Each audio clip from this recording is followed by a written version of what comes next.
નમસ્કાર, mid day news બુલેટિનમાં આપ સૌનું સ્વાગત છે। સૌપ્રથમ આપ સર્વેને 2016ના નવા વર્ષની ખૂબ ખૂબ શુભેચ્છાઓ સાથે શરૂઆત કરીએ આજના મુખ્ય સમાચારથી। પ્રદૂષણ ઘટાડવાના ઉદ્દેશથી દિલ્હીમાં ઓડ ઇવન ફોર્મ્યુલા આજથી લાગુ।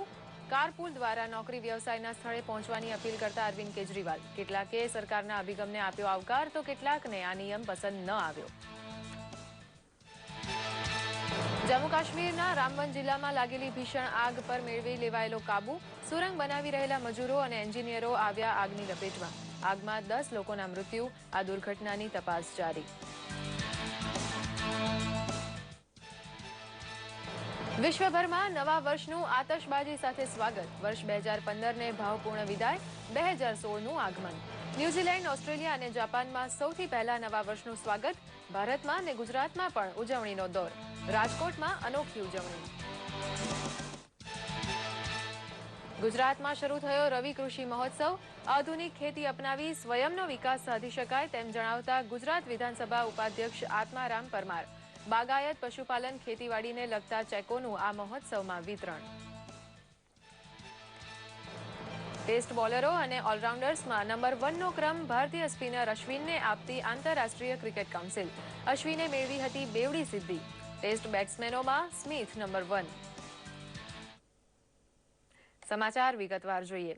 પ્રદૂષણ ઘટાડવાના ઉદ્દેશથી ઓડ ઇવન ફોર્મ્યુલા આજથી લાગુ કરી દેવાઈ છે। આજે દિલ્હીમાં માત્ર ઓડ નંબરવાળી ગાડીઓ દોડશે।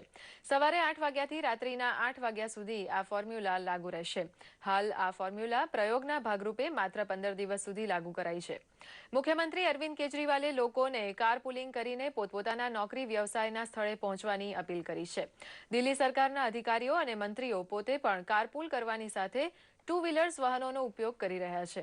આ ફોર્મ્યુલાનું પાલન ન કરાતા 2000 રૂપિયાનો દંડ થશે। જોકે આ દંડ એક દિવસમાં એક જ વાર થશે, પરંતુ કાર જપ્ત કરવામાં નહીં આવે। આ નિયમમાંથી કેટલીક પરિસ્થિતિઓમાં તેમજ કેટલાક લોકોને છૂટ આપવામાં આવી છે। બીમારોને હોસ્પિટલ લઈ જતા ઇમરજન્સી વાહનો તેમજ વિકલાંગોના વાહનોને આ નિયમમાંથી છૂટ અપાઈ છે। સીએનજીથી ચાલતી ઇલેક્ટ્રિક અને હાઇડ્રોલિક ગાડીઓને પણ આમાંથી બાકાત રખાઈ છે, તો ટુ વ્હીલર્સને પણ આમાં સમાવાયા નથી। જોકે આજે સવારે દિલ્હીના માર્ગો પર કેટલીક ઇવન નંબરની ગાડીઓ પણ નીકળી હતી, જેમના ચલણ કપાયા હતા। દિલ્હીના પોલીસ કમિશનર અને વાહન વ્યવહાર મંત્રીએ લોકોને આ ફોર્મ્યુલામાં સહકાર આપવાની અપીલ કરી છે। ગાડીઓ પર નજર રાખવા માટે દિલ્હી ટ્રાફિક પોલીસની 200 ટીમો અને 40 એસડીએમ તૈનાત કરાયા છે। કેટલાક લોકોએ દિલ્હી સરકારના આ અભિગમને આવકાર્યો છે, તો કેટલાકને આ નિયમ પસંદ નથી પડ્યો।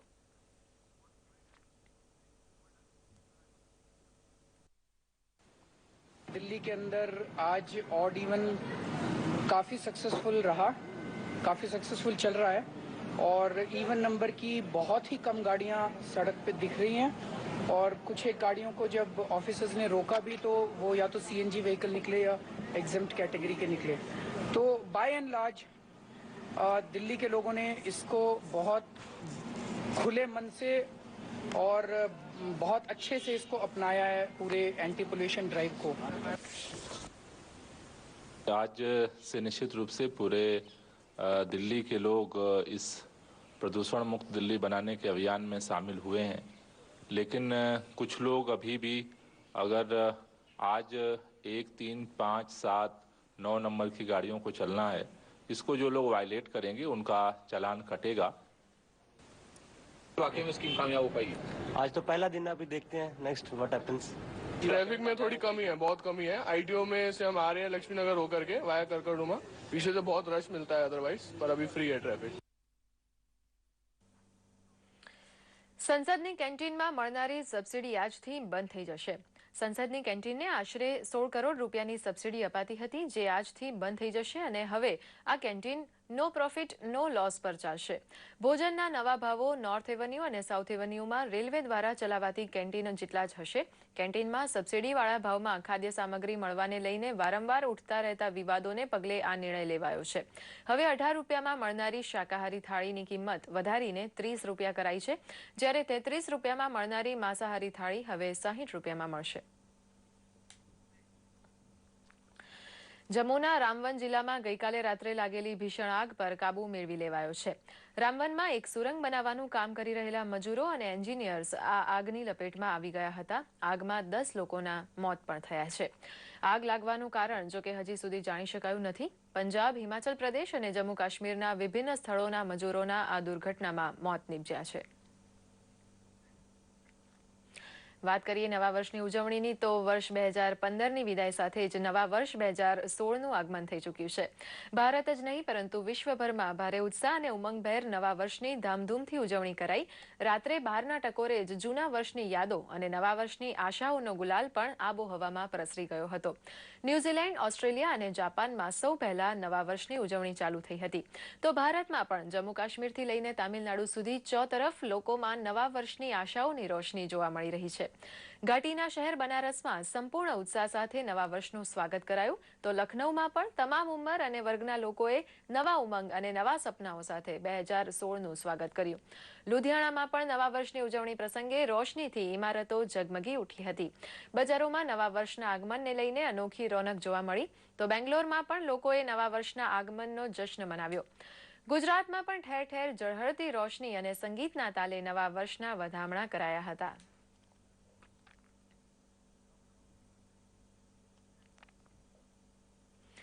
અમદાવાદની કર્ણાવતી ક્લબમાં 2015ના વર્ષની વિદાયની સાથે નવા વર્ષનું ભવ્ય સ્વાગત કરાયું. ડીજેના તાલે યુવાધન હિલોળે ચડ્યું હતું. ઝગમગાતી રોશની જાણે ખુદ નવા વર્ષને વધાવી રહી હોય તેવા આહ્લાદક દ્રશ્યો સર્જાયા હતા. બોલિવૂડના સુપરહિટ ગીતો સાથે યુવાનો અને યુવતીઓ ઝૂમી ઉઠ્યા હતા. સાથે જ બાળકોએ પણ નવા વર્ષની પોતાના આગવા અંદાજમાં ઉજવણી કરી હતી. નવા સપનાઓ, નવી આશાઓ અને નવી ઉર્જા સાથે સૌ કોઈએ નવા વર્ષના આગમનને વધાવી લીધું હતું.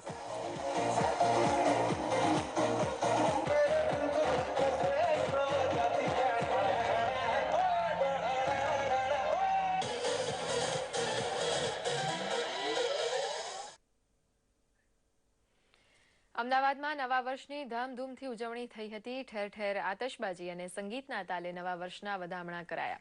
સીજી રોડ પર મોટી સંખ્યામાં પરિવાર અને મિત્રો સાથે લોકોએ ઉમટી પડ્યા હતા અને એકબીજાને શુભેચ્છા પાઠવતા નવા વર્ષની ઉજવણી કરી.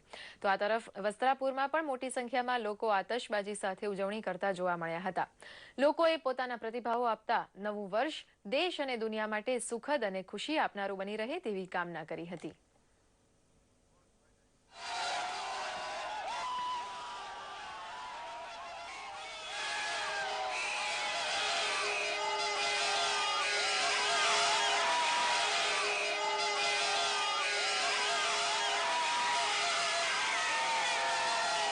અમે ઓસ્ટ્રેલિયાથી આવ્યા છીએ અહીંયા ગુજરાત ફરવા માટે અને આ નવા વર્ષની ન્યૂ યર નાઇટ એન્જોય કરવા વાસ્તે અમદાવાદ આવ્યા છીએ.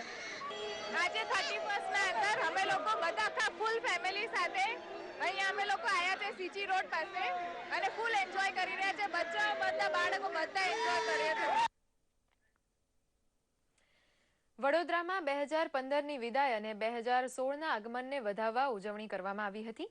ફતેગંજના લાલ ચર્ચમાં મોટી સંખ્યામાં ઈસાઈ ભાઈ બહેનો એકઠા થઈ માસ પ્રેયર કરી હતી. 2016ને વધાવવા મોટી જનમેદની ઉપસ્થિત થઈ હતી અને તેઓ એકબીજાને નવા વર્ષની શુભેચ્છા આપી રહ્યા હતા. આકાશમાં આતશબાજી કરવામાં આવી હતી તો ખાનગી ફાર્મ હાઉસમાં ડીજેના તાલે યુવાનો અને યુવતીઓ મન મૂકીને નાચતા નજરે પડ્યા હતા. નવા વર્ષની ઉજવણીમાં રાજકોટમાં એક તરફ યુવા વર્ગ ડીજે ડાન્સમાં થનગની રહ્યો હતો તો બીજી તરફ ઝૂંપડપટ્ટીમાં વસવાટ કરતા ગરીબ પરિવારો માટે શહેરની એક હાઈસ્કૂલ દ્વારા અનોખો કાર્યક્રમ યોજવામાં આવ્યો હતો. જેમાં વિદ્યાર્થીઓએ પોતાના ઘરેથી તેમજ આડોશ પાડોશમાંથી ગરમ વસ્ત્રો એકઠા કરીને ગરીબ પરિવારોને વહેંચ્યા હતા. આ અનોખી ઉજવણીમાં deputy mayor Darshitaben Shah, standing committee chairman Pushkarbhai Patel વગેરે હાજર રહ્યા હતા અને વિદ્યાર્થીઓની આ સરાહનીય સેવા પ્રવૃત્તિને બિરદાવી હતી.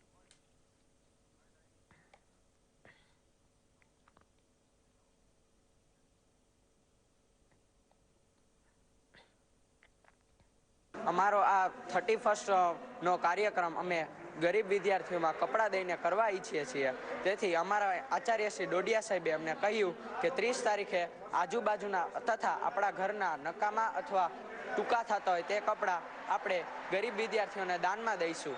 છેલ્લા 5 વર્ષથી વિરાણી હાઈસ્કૂલના વિદ્યાર્થીઓ ગરમ વસ્ત્રો એકત્રિત કરી અને રાજકોટની અલગ અલગ ઝૂંપડપટ્ટીમાં તેનું વિતરણ છે એ કરે છે અને આ રીતે લોકસેવાનું એક કાર્ય છે એ કરે છે.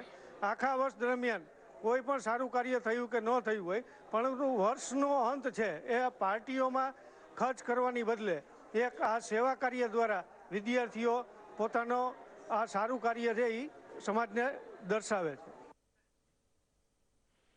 સુરતમાં નવા વર્ષની ઉજવણીમાં ઉત્સાહ અને ઉમંગ સાથે નવો થનગનાટ જોવા મળ્યો હતો. 50થી વધારે ગ્રાન્ડ પાર્ટીઝ, ડિસ્કોથેક, હોટેલ્સ અને રેસ્ટોરાંમાં નવા વર્ષની ઉજવણીનું આયોજન થયું હતું. શહેરમાં 3, 4 અને 5 સ્ટાર હોટેલ્સમાં પોશ વિસ્તારોમાં આવેલા ડિસ્કોથેક, ક્લબ હાઉસ અને મલ્ટીપ્લેક્સમાં ગ્રાન્ડ પાર્ટીનું આયોજન કરવામાં આવ્યું હતું. ઘણા વર્ષોથી જોવા મળતા ટ્રેન્ડ મુજબ આ વર્ષે પણ થીમ બેઝડ પાર્ટીએ રંગ જમાવી રહી હતી. સુરત શહેરના પીપલોદ ખાતેના એક નવાબી થીમ પર પાર્ટીનું આયોજન થયું હતું, જેમાં સિંહાસન, પાઘડી અને મોટી મૂછો વગેરે લગાડી લોકો આવ્યા હતા. દર્શક મિત્રો, હવે જોઈએ કેટલાક મહત્વના સમાચારો સંક્ષિપ્તમાં.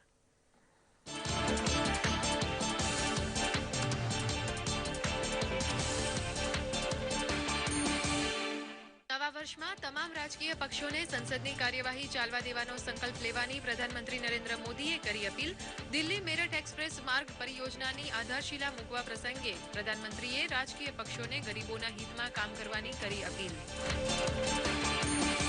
પ્રધાનમંત્રી નરેન્દ્ર મોદીએ કેન્દ્ર સરકારના સચિવો પાસેથી સુશાસન, રોજગાર સર્જન, શિક્ષણ, સ્વાસ્થ્ય, ખેડૂત કલ્યાણ, સ્વચ્છ ભારત અને ઉર્જા દક્ષતા સહિત વિભિન્ન ક્ષેત્રોમાં વ્યાપક પરિવર્તન માટે માંગ્યા નવા સૂચનો. નવી દિલ્હીમાં મળેલી બેઠકમાં જનતાના જીવન સ્તરમાં સુધારો કરવા પર મૂક્યો ભાર. દિલ્હીમાં નર્સરી એડમિશનની પ્રક્રિયા આજથી શરૂ. પ્રથમ વખત ઈડબ્લ્યુએસ અને ડીજી ગ્રુપમાં એડમિશન પ્રક્રિયા કરાઈ ઓનલાઈન. શારદા ચીટફંડ કૌભાંડના આરોપી અને પશ્ચિમ બંગાળના પૂર્વ મંત્રી મદન મિત્રાની જેલ કસ્ટડી 14 જાન્યુઆરી સુધી વધારતી કોલકાતાની સત્ર કોર્ટ. મિત્રાની 20મી નવેમ્બરે કરાઈ હતી ધરપકડ.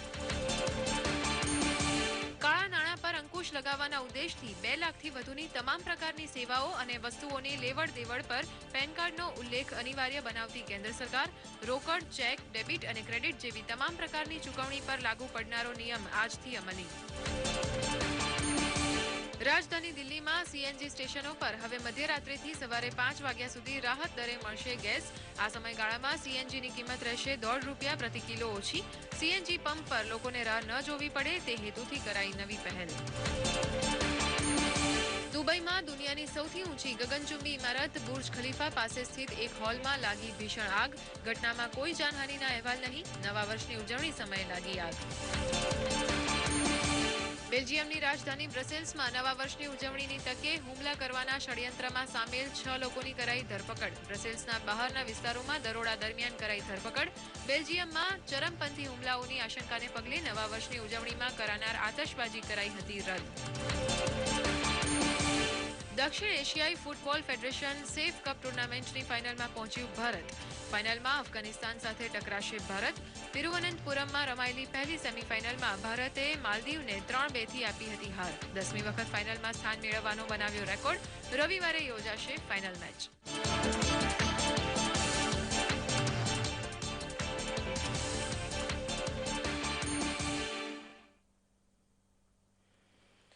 ભારતીય બોલર રવિચંદ્રન અશ્વિને વર્ષના અંતે આઈસીસી રેન્કિંગમાં નંબર 1 ટેસ્ટ બોલરનું સ્થાન મેળવ્યું છે. 1973માં બિશનસિંહ બેદી બાદ અશ્વિન એકમાત્ર ભારતીય બોલર છે જેઓ વર્ષના અંતે આઈસીસી રેન્કિંગમાં મોખરે રહ્યા છે. છેલ્લા 3 વર્ષમાં અશ્વિન આ બીજી વખત ઓલરાઉન્ડર્સમાં પ્રથમ નંબરે રહ્યા છે.